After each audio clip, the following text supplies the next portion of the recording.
Okay, guys, welcome back. Right now, we're gonna head over to Okaloosa County, Florida, where this young Air Force Airman was shot and killed by Okaloosa County Sheriff Deputy. Here we go.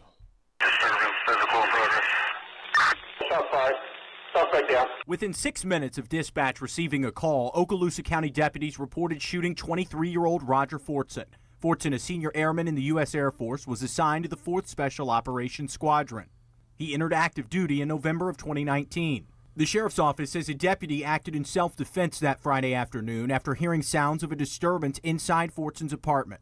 The sheriff's office reports Fortson was allegedly armed with a gun after the deputy identified himself as law enforcement. Listen as dispatch calls reveal how many times deputies believe Fortson was shot. Multiple gunshot wounds to the chest.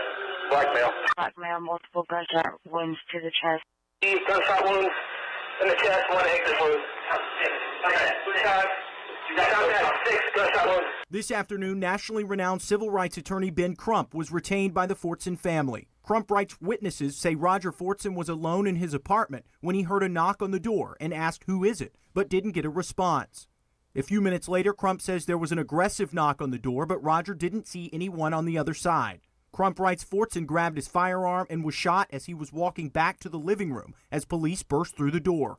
Crump says witnesses say police were in the wrong apartment. Crump isn't the only one requesting the release of that video. I'm just concerned as to what happened and why it happened and how it happened. We've been told that the investigation has been turned over to the Florida Department of Law Enforcement, and so we're going to remain engaged to the outcome of that investigation. This one tells me that there may be a little bit more to it than meets the eye right now. Okay, so the original call was some type of domestic disturbance, some type of argument. And the officer just recently got off the elevator and he's walking towards the apartment. He's listening for any type of noise and see if any type of confrontation inside the apartment before he, knocks on the door or anything. So you'll see him as he approaches the apartment. He appears to be by himself at this time. And we're going to pick it up from there. And you'll see what transpires afterwards.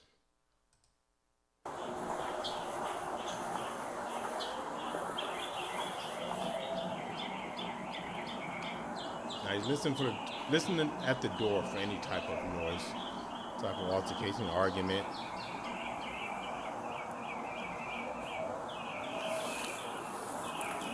Can't tell what he hears from now. I don't hear anything, but can't tell if he actually hears something. So he knocks on the door.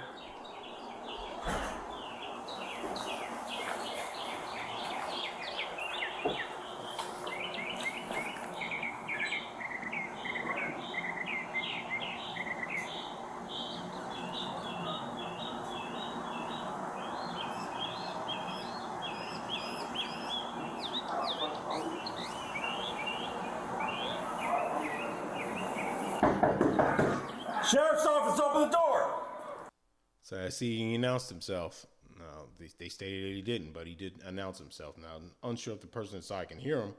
You don't know if a TV's on or if the guy's in the bathroom or whatever, but he did announce himself when he knocked on the door.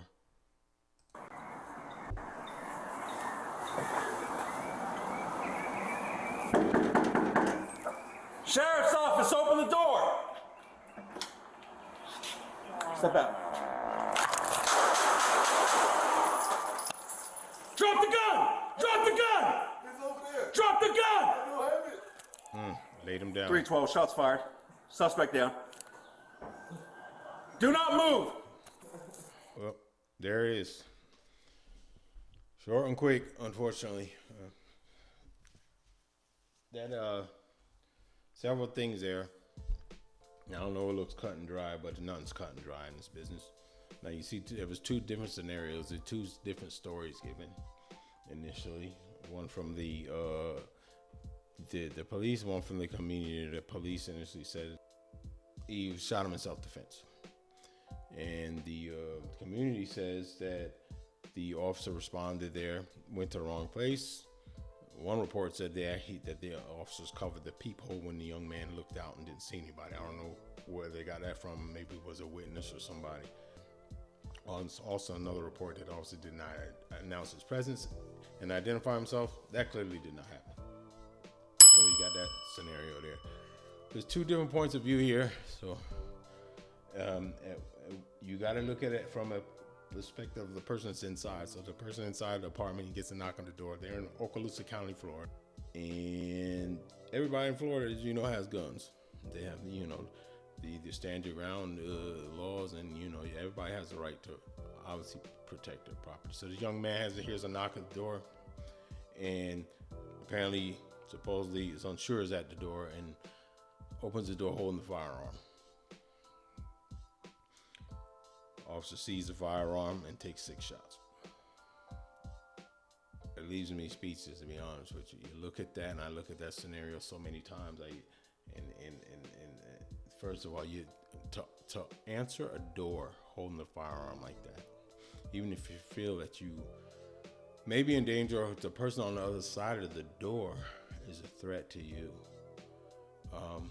to be holding the firearm when you answer the door in that fashion, it's just not wise. You can have your firearm, but the proper thing to do is you put it behind your back, not in plain view, in case if someone is not a threat to you, such as law enforcement, who sees a weapon and he immediately feels that you're a threat and he takes your shot. The other way to look at it is from the cop perspective. He announces himself, and the young man opens the door, holding the firearm. The problem is the officer gave the commands after he shot him. He didn't step back, draws a weapon, and order him to drop the weapon. He gives him 6 to the chest, and then tells him to drop the weapon. He didn't dip for cover and make commands. He sees a firearm that was not pointed in his direction, and he takes 6 shots and gives that guy 6 shots to the chest. That's kind of tough. That's kind of tough pill to swallow. I understand being at the ready. I understand you have to be quicker than the next man. But this young man answered the door holding the firearm, which I clearly stated was not wise in that fashion. Now, I'm not saying officer action was smart or justified.